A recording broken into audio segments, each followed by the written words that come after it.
कि सर सीटी के पैटर्न को इस बार इन्होंने हार्ड इसलिए बना दिया कि 40% नंबर जरूरी हैं। ये तो चलो पिछली बार के पीछे अच्छा रूल है, बट नेगेटिव मार्किंग होगी। पिछली बार बच्चों ने तुक्के भी मारे, 10 तुक्के मारे, उनमें से 5 सही हो गए। इस बार तुम तुक्के नहीं लगा सकते, नेगेटिव मार्किंग है।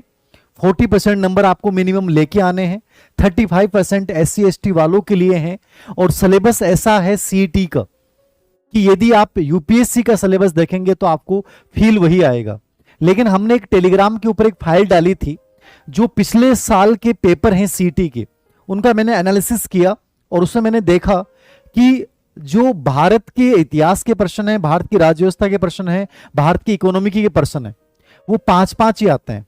अधिकतर प्रश्न जैसे भारतीय राज्य व्यवस्था के 10 आ रहे हैं, इतिहास कला संस्कृति के लगभग 28 से 29 प्रश्न आ रहे हैं, राजस्थान इतिहास कला संस्कृति के। तो राजस्थान इतिहास कला संस्कृति का एक बड़ा रोल हो गया। राजस्थान ज्योग्राफी के 10 प्रश्न आ रहे हैं, करंट के 10 प्रश्न आ रहे हैं, साइंस के 10 प्रश्न आ रहे हैं।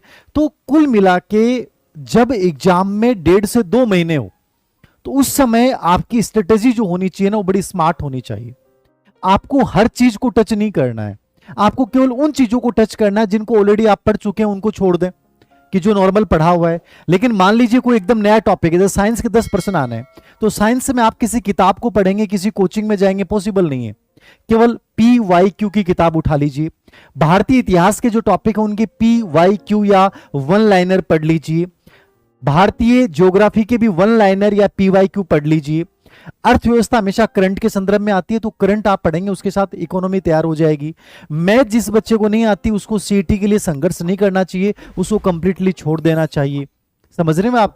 हिंदी इंग्लिश आपको रीट की तैयारी करते तो भी पढ़नी पड़ती नॉर्मली, तो हिंदी इंग्लिश नॉर्मल है और देख सकते हो तो देख लीजिए। कंप्यूटर के 5 प्रश्न आएंगे, केवल PYQ देख लीजिए, सीईटी आपका हो जाएगा।